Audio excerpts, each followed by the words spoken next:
성경은 모든 인간을 죄인으로 규정하고 그 이유를 이렇게 설명하고 있습니다. 의인은 없나니 하나도 없으며 깨닫는 자도 없고 하나님을 찾는 자도 없고 다 치우쳐 함께 무익하게 되고 선을 행하는 자는 없나니 하나도 없도다. 그러면 죄의 결과는 무엇일까요? 죄의 싹은 사망입니다. 인간은 죄로 인해 죽음을 맞고 심판을 받게 됩니다. 그리고 영원히 형벌을 받게 됩니다. 그 누구도 여기서 벗어날 수 없습니다. 그러므로 우리에게는 구원이 절대적으로 필요합니다. 죄 문제를 해결함으로 죽음 이후 지옥에 가는 일을 피해야 합니다. 그런데 사람들은 죄악의 늪에서 빠져나오지 못하고 있습니다. 선하게 살아보겠다고 결심해봐야 그때뿐입니다. 인간은 죄로 인해 형 집행이 예정된 사형수와 같은 존재입니다. 그런데 우리가 형 집행을 받기 직전에 사면명령이 내려왔습니다.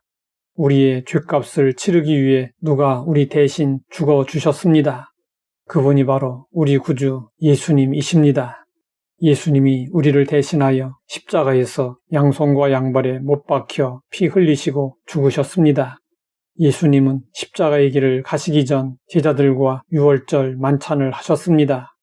예수님은 떡을 가지사 축복하시고 떼어 제자들에게 주시며 말씀하셨습니다. 받으라, 이것은 내 몸이니라. 또 잔을 가지사 감사 기도를 하시고 제자들에게 주시고 말씀하셨습니다. 이것은 많은 사람을 위하여 흘리는 나의 피, 곧 언약의 피니라.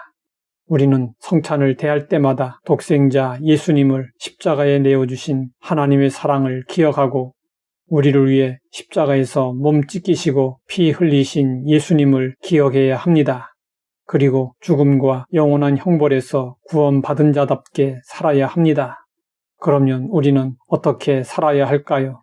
도스토예프스키는 28살 때 정치, 사회, 개혁 운동을 하다가 체포되어 사형을 당하게 되었습니다. 그런데 사형 직전에 극적으로 사면되었습니다. 도스토예프스키는 새 생명을 얻었습니다. 그는 이후 하루하루 주어진 시간을 잘 사용하여 수많은 명작을 남겼습니다.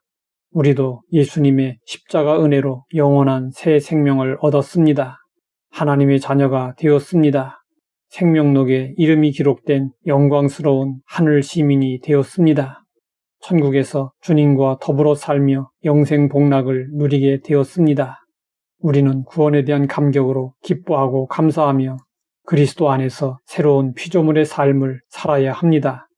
그런데 에베소 교회가 처음 사랑을 잃어버렸던 것처럼 우리도 처음 사랑을 오랫동안 유지하지 못하는 문제를 안고 있습니다. 우리가 경험했듯이 시간이 흐르면 은혜 받았을 때의 감격이 사라집니다. 영혼의 기쁨도 사라집니다. 넘치던 감사도 말라버립니다. 주님을 향한 충성심도 가라앉습니다. 불같이 뜨겁던 사랑도 식어버립니다.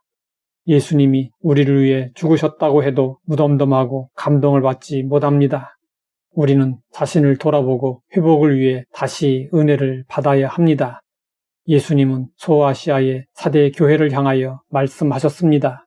내가 네 행위를 아노니 내가 살았다는 이름은 가졌으나 죽은 자로다. 죽었다는 말의 의미는 무엇일까요? 생명의 복음은 결단을 요구하고 회개와 변화를 촉구합니다. 복음의 말씀을 들을 때 무반응은 있을 수 없습니다. 반드시 반응이 있어야 합니다. 만약 반응이 없다면 그것은 죽었다는 뜻입니다. 사대교회 성도들은 죽은 자와 다를 바 없었습니다. 역사가 헤로도투스의 기록에 의하면 무역도시 사대에서는 연회와 축제가 끊이지 않았습니다. 이런 사치한 분위기에 물든 사대교인들은 순수한 믿음을 잃어버리고 세속화되어 버렸습니다.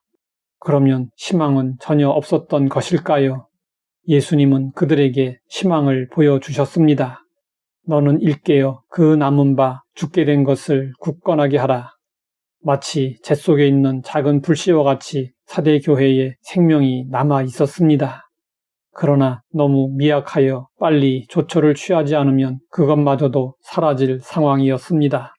사대 교회는 남은 생명력을 보존하고 그것을 불러일으켜 회복해야 했습니다.